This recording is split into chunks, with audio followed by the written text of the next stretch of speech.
We got things to talk about. What you need to know today begins in South Florida, where the NFLPA meetings are ongoing, and chaos has unfolded for the players' union in recent days. Look, they're in the middle of voting on a new labor deal, and the window opened last Thursday. It's now been extended to Saturday night at 11:59 p.m. Eastern. That was one of the decisions made yesterday by the 32-member Board of Player Representatives. But, look, it's obvious that something is afoot here, that there's some effort, there's some plan that previously had been in the shadows to take down Executive Director DeMaurice Smith. And one thing that encouraged me yesterday, and I applaud Russell Okung for doing this, he has stepped out of the shadows and into the light with his fight against DeMaurice Smith. He filed a claim with the National Labor Relations Board accusing his union of bad faith negotiation tactics as it relates to how this deal with the NFL was negotiated and ultimately pushed through the various levels of approvals and advancement within the NFLPA. And look, I'm not going to get into any of the niceties here. The bottom line is Okung is standing up and saying that DeMaurice Smith and also Eric Winston, the outgoing, as of today, NFLPA president, have handled their business improperly, and the NLRB needs to look into it. And I like that, Chris. Not that I'm saying that he's right or that anything should happen. Right. But for days now, I've been telling you, look, this vote isn't simply about sticking it to the league. This also is going to stick it to the man who you have hired to run the union. And I'm glad that somebody is finally calling it that, so the players, as they continue to vote, understand what a no vote means and understand what a yes vote means. Yeah, well, I mean, it's interesting nonetheless. First off, you've been all over the Russell Okung stuff and his play to become the NFLPA president. But here's what I don't get, and maybe you can explain to me a little bit more. You know, one of the things you talked about, like pushing the deal through, right? Was the deal... And I felt at the time that this was kind of swiped under the rug, but was the deal not even supposed to be pushed forward because it did not pass with the executive committee? Do I have that right? Or were they still able to push that forward? Go ahead. That's one of the arguments Russell Okung is making. Because here's what happened. That jumped out to me, Mike, and we never really digested that or dove into what really went on there. This is what happened in Indianapolis. Well, we did dive into it. You were diving into a trash can at the time. Yes, yeah, right. But I digress. Well, this is a very serious topic, and we're making fun of you having your little thing on the air 13 days ago. Anyway, what happened was the executive committee, with D. Smith involved in the process, negotiated this deal with the league. And it was astounding to me. And, Chris, we first caught wind of it at the Super Bowl, right, when Richard Sherman, a member of the executive committee, chastised the media for not pointing out the hypocrisy of the NFL wanting to play 17 games and also wanting to preserve player health and safety. And you and I both very passionately said, Richard, you're on the executive committee. You guys have been negotiating based on 17 games for months. Right. So, look, hey, let's find out exactly what was going on. Was D. Smith negotiating this thing and not telling the executive committee that they were negotiating based on 17 games? What happened here? And when the executive committee decides they reject the deal that they negotiated, what is the proper step under the NFLPA Constitution? And should the process have ended there? Right. Should they have gone back to the league and said, sorry, the group that negotiated this deal with you no longer believes that this is the right deal and we need to engage in further negotiation? But, you know, and this is where... And I'm not saying somebody's right and somebody's wrong, but this is where it gets interesting and where reasonable minds can differ on whether it was handled properly. Should D. Smith have continued to push it through to the full Board of Player Representatives for a vote that barely got enough of a majority to allow this vote to happen by the full union? So, look, so what do you think ahead. there? So, like, the bylaws of the CBA Constitution would say that you don't push that forward, right? So no, it's unclear. It's unclear. Okay. It's unclear. Right. It's open to interpretation, and the Board of Player Representatives have the power to interpret under Article 5 of the NFLPA Constitution. They have the power to interpret the Constitution. That's the 32-member Board of Player Representatives. Right. So, look, here's the thing. However this all shakes out, it's useful to all players to be aware of the fact that what's really going on here is an effort by some to oust D. Smith. Because I think the effort prior to this was, let's not really call it what it is. Let's just tell the players vote no.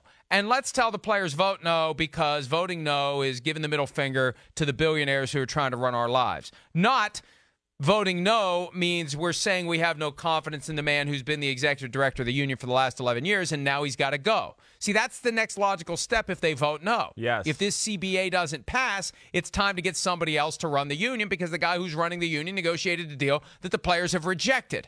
So now it's out there. That's what I like about this. Let's get it out there so the players understand. And if they want to make a change, make a change. I didn't like the idea that there were some who were trying to call this something that it wasn't in order to lead to an outcome that the players maybe didn't realize they were signing on for. Now everybody knows. Yes. That's why I applaud Russell Okung. Now, will he be the NFLPA president? Probably not.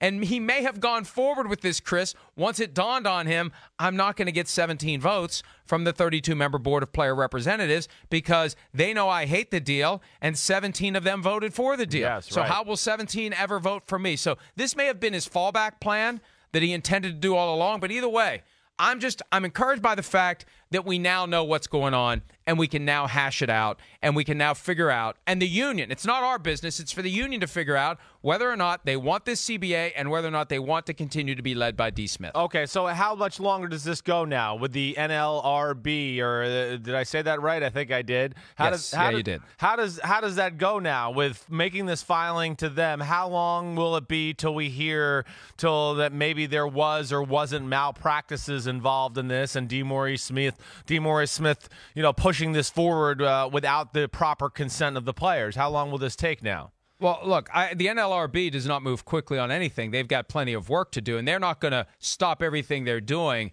to get involved now to derail a vote that has been extended from Thursday night at 11:59 p.m. Eastern to Saturday night at 11:59 p.m. Eastern. And we'll know Sunday morning whether or not the CBA passes. Now, if the CBA fails, this thing kind of becomes irrelevant because the other processes I've talked about get set in motion.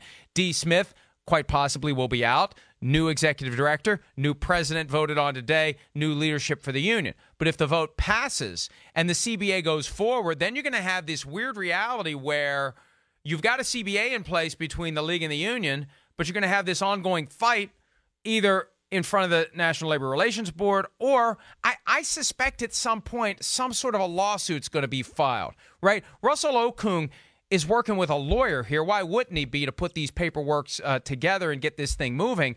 But there could be some sort of litigation that challenges what the NFLPA has done and tries to blow up the CBA after the CBA is in force. So, look, I have never researched these questions of what can and can't be done to defeat a CBA once it's signed off on and once it's actually implemented. Yeah. But I think that's what Russell Okung is trying to do. So the fight will continue. Whether it's successful or not, it's going to continue after Sunday morning when we know whether or not there's a new CBA. Again, if there isn't a new CBA, it's moot. If there is a new CBA, then there may be this ongoing fight to try to blow it up retroactively. Two things. Have we really heard what Russell Okung doesn't like about the CBA? Okay. And the other thing, too, maybe you can answer this. Maybe I missed this on my puke day, okay? But do we know anything more as far as why? Do we know anybody else on the executive committee like Richard Sherman who seems to be uninformed that there was, 17 games in the CBA negotiation talks? I don't know. Right. Okay. That's the only one we seem to know, though, right? Okay. But here's the thing.